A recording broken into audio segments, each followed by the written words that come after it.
नरसिम्हा राव ने कहा कि मुझे डिस्टर्ब मत करो, मैं पूजा कर रहा हूं, और जिसने रथ यात्रा निकाला, इन दोनों को मोदी सरकार ने इस मुल्क का सबसे बड़ा सिविलियन अवार्ड दे दिया।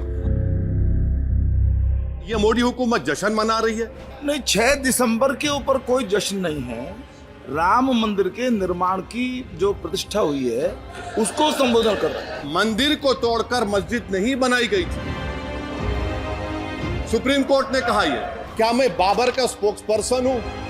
क्या मैं जिना का स्पोक्स पर्सन हूं? क्या मैं औरंगजेब का स्पोक्स पर्सन हूं? अच्छा, बल्कि मैं तो मर्यादा पुरुषोत्तम राम की इज्जत करता हूं। मगर मैं नाथूराम गोडसे से नफरत करता हूं। निशिकांत दुबे 47 में आजादी मिली असदुद्दीन ओवैसी से बाबर की बात पूछ रहे हैं। जब काजी साहब गवाहों को लेकर दुल्हन के पास जाते कि तुमको निकाह कबूल है, तो दुल्हन शर्मा के खामोश बैठ जाती। तो इनकी खामोशी रजामंदी की अलामत है। श्री असदुद्दीन ओवैसी जी। मोहतरम चेयरमैन साहब, आपका बेहद शुक्रिया। मैं इस मोशन की मुखालिफत में खड़ा हुआ हूं। सर, मैं शुरुआत में हबीब जालिब का एक शेर पढ़ना चाहता हूं। आप उर्दू जानते हैं और लॉ मिनिस्टर भी उर्दू जानते हैं। हबीब जालिब ने कहा था कि हुक्मरान हो गए कमीने लोग, खाक में मिल गए नगीने लोग, हर मुहिब वतन जलील हुआ, रात का फासला तवील हुआ, आमिरों के गीत जो गाते रहे वही नामो दाद पाते रहे, रहजनों ने रेजनी की थी, रहजनों ने रेजनी की थी, रहबरों ने भी क्या कमी की थी। सर, मैं अभी सुन रहा था हमारे शिंदे ग्रुप के शिवसेना के पार्टी लीडर अपनी तकरीर कह रहे थे। कहा कि 6 दिसंबर में जब बाबरी मस्जिद को शहीद किया जा रहा था, तो उस वक्त के वजीर आजम नरसिम्हा राव पूजा कर रहे थे। आप ही ने कहा और कहा कि वो डिस्टर्ब नहीं करना। तो ये बड़ा अजीब मौका है कि बीजेपी की ताईदी पार्टी ये कह रही है कि नरसिम्हा राव ने कहा कि मुझे डिस्टर्ब मत करो, मैं पूजा कर रहा हूं, और जिसने रथ यात्रा निकाला, इन दोनों को मोदी सरकार ने इस मुल्क का सबसे बड़ा सिविलियन अवार्ड दे दिया। सबसे बड़ा सिविलियन अवार्ड दे दिया। तो ये बताता है कि इंसाफ जिंदा है या जुल्म को बरकरार रखा जा रहा है। तीसरी बात यह है कि सर, इस ऐवान में सियासी पार्टियां आएंगी, चले जाएंगी। आप आए, मैं आया, हम भी चले जाएंगे। मैं जमीन की गिजा बन जाऊंगा, यह ऐवान तो बाकी रहेगा। मगर सर, मैं ताजुब कर रहा हूं कि लोकसभा मुख्तलिफ आवाजों में कैसे बोल सकता है। लोकसभा तो एक ही आवाज में बोलना चाहिए, और लोकसभा भी भारत के संविधान आइन के बेसिक स्ट्रक्चर का ताबे है। और सर, ये इसलिए कह रहा हूं कि 16 दिसंबर को ये ले कर देता हूं। 16 दिसंबर 1992 को इसी लोकसभा ने एक रेजोल्यूशन पास किया था। आप इजाजत दीजिए तो मैं पढ़ता हूं सर। दिस हाउस, अच्छा, ये गुलाम नबी उस वक्त के मिनिस्टर थे, आज नहीं है, उनका नाम नहीं लेना चाह रहा था। This house strongly and unequivocally condemns the desecration and demolition of the Babri Masjid at Ayodhya by and at the instigation of forces represented among others by VHP, RSS and the Bajrang Dal, which has caused communal violence in the country. Such act of vandalism was carried out not only in violation of order of Supreme Court, but amounted to an attack on the secular foundations of our country. This House expresses anguish at the happenings and wishes to reiterate its resolve that it will ceaselessly endeavor to uphold the secular and democratic traditions of our country and for the maintenance of rule of law. और एक paragraph मैं नहीं पढ़ूंगा। मैं ताजुब कर रहा हूं कि जब इस ऐवान ने एक रेजोल्यूशन पास किया तो हुकूमत आएगी जाएगी, और ये मोदी हुकूमत जश्न मना रही है जो 6 दिसंबर को हुआ। तो ये एक बात है सर। चौथी बात यह है कि सर, नहीं, 6 दिसंबर के ऊपर कोई जश्न नहीं है। राम मंदिर के निर्माण की जो प्रतिष्ठा हुई है उसको संबोधन कर रहा है, और वो सर्वोच्च न्यायालय के द्वारा तथ्यों के आधार पर दिए गए निर्णय के कारण से हुआ है। सर्वोच्च न्यायालय का निर्णय है तथ्यों के आधार पर निर्णय है, Yes, yes. वो विषय आपने बोल दिया, ठीक है, ओके। सर, परंतु जो मंदिर का सर, निर्माण है वो नियमानुसार सर्वोच्च न्यायालय के निर्णय से तथ्यों को देख करके। और एक सेकंड, आप इस्लाम के बहुत जानकार हैं, विद्वान हैं वैसे भी अब कानून के। यदि किसी अन्य धर्म के स्थान पर मस्जिद बनाई जाए तो शायद उसको मान्य नहीं किया जाता। अभी एएसआई ने, सुप्रीम कोर्ट ने स्वीकार किया है कि वहां पर राम मंदिर था। तो इस विषय केवल यह है कि वहां पर राम मंदिर ठीक बना कि नहीं बना, वो विषय हो गया। तो कृपया इस पर यदि आप कुछ बोले तो बोलें प्लीज। सर, मैं आपको गलत साबित कर दूंगा सर।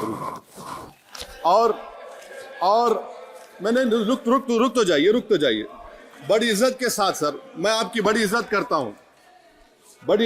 हूं सर। आपको मैं कोट कर रहा हूं सुप्रीम कोर्ट का जजमेंट, पैराग्राफ 1222 रोमन 17, उसमें लिखा गया है, the destruction of the mosque took place in breach of the order status को and the assurance given to this court, the destruction of the mosque and obliteration of Islamic structure was an egregious violation of the rule of law. Egregious का मतलब जो छोटी मोटी अंग्रेजी में आती है वो क्रिमिनल एक्ट कहा। और सर आपने कहा था कि वहां पर मंदिर को तोड़कर बनाया गया। सर मैं आपके सामने ये तमाम चीजें लेकर दूंगा, सुप्रीम कोर्ट के जजमेंट के पैराग्राफ्स हैं जिसमें सुप्रीम कोर्ट ने एएसआई की रिपोर्ट को नकारा। उन्होंने कहा कि मंदिर को तोड़कर मस्जिद नहीं बनाई गई थी। सुप्रीम कोर्ट ने कहा, सुप्रीम कोर्ट ने कहा। अब और मैं रख दूंगा, आप पढ़ लीजिए। अच्छा सर, मैं अपनी तकरीर पर आ जाता हूं सर। तो मैं अपनी बात कर देता हूं सर। तो मैं ये पूछना चाह रहा हूं कि क्या मोदी सरकार एक समुदाय, एक मजहब की सरकार है या पूरे देश के मजाहिब को मानने वालों की सरकार है? जिसको नहीं मानते उनकी सरकार है, हमको बता दीजिए। क्या मोदी सरकार सिर्फ एक फिक्र और नजरिया हिंदुत्व की सरकार है? क्या इस देश का, इस गवर्नमेंट ऑफ इंडिया का कोई मजहब है? इस वतन अजीज सबके मजहब को मानता है। सर मेरा मानना है कि इस देश का कोई मजहब नहीं है। क्या ये सरकार 22 जनवरी का पैगाम देकर यह बताना चाहती है कि एक मजहब को दूसरे मजहब के मानने वालों पर गलबा और कामयाबी मिली? क्या आईन इसकी इजाजत देता है? क्या ये पैगाम आप जब ऐवान से दे रहे हैं तो 17 करोड़ मुसलमानों को आप क्या पैगाम दे रहे हैं, ये मैं आप पर छोड़ता हूं।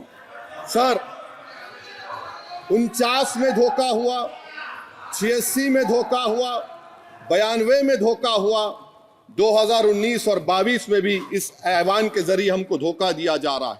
और अफसोस के साथ कहना पड़ता है सर कि मुस्लिम अक़लियत को हमेशा यह कहा गया कि तुमको भारत के शहरी बरकरार रहने के लिए एक बहुत बड़ी कीमत तुमको चुकानी पड़ेगी, और हम पर इल्जाम लगा दिया गया। सर क्या मैं बाबर का स्पोक्स पर्सन हूं? क्या मैं जिना का स्पोक्स पर्सन हूं? क्या मैं औरंगजेब का स्पोक्स पर्सन हूं? बताइए सर, आखिर मैं कहां तक आप मुझे लेकर जाएंगे? दूसरी बात यह है सर, दूसरी बात यह है कि फिर 6 दिसंबर के बाद देश में फसाद हुआ, नौजवानों को टाडा में डाला गया जो बूढ़े होकर निकले।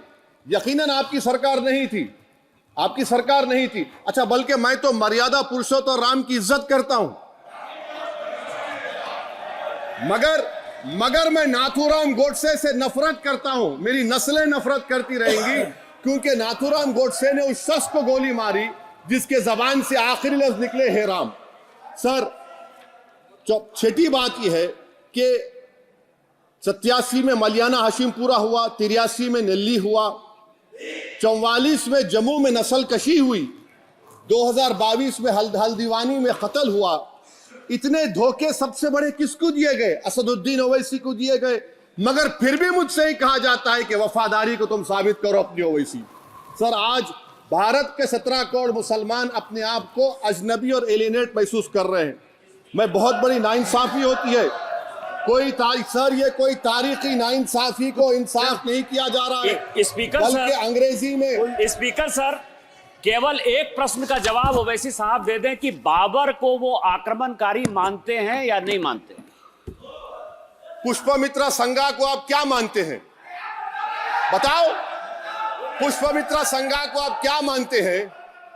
जम्मू के वो कश्मीर के वो राजा को क्या मानते हैं जिसके पास एक फौज थी मंदिरों को तोड़ने के लिए? आप क्या मानते हैं? यही तो मैं कह रहा हूं कि निशिकांत दुबे 47 में आजादी मिली असदुद्दीन ओवैसी से बाबर की बात पूछ रहे हैं। तुम गांधी की बात पूछते, तुम बोस की बात पूछते, तुम जलियांवाला बाग की बात पूछते, तुम काला पानी में जो मुसलमान शहीद हो गए उनकी बात पूछते, मगर बाबर की बात पूछी जाती है। तो सर मैं आपको बता रहा था, खामखा डिस्टर्ब किए सर, मुझे मेरा वक्त ले लिए निशिकांत दुबे। सर मैं आपसे कह रहा था, मोदी हुकूमत ये पैगाम दे रही है भारत के मुसलमानों को कि जान बचाना है या इंसाफ चाहते हो।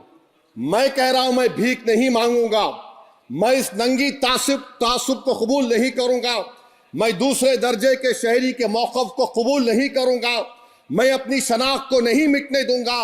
अब मैं झूठी और दिल फरेब बातों पर हरगिज भरोसा नहीं करूंगा, मैं वो काम नहीं करूंगा जो बीजेपी और नाम निहाद सेकुलर पार्टियां चाहती हैं, मैं वो काम करूंगा जो आपको पसंद नहीं है, संविधान के दायरे में रहकर।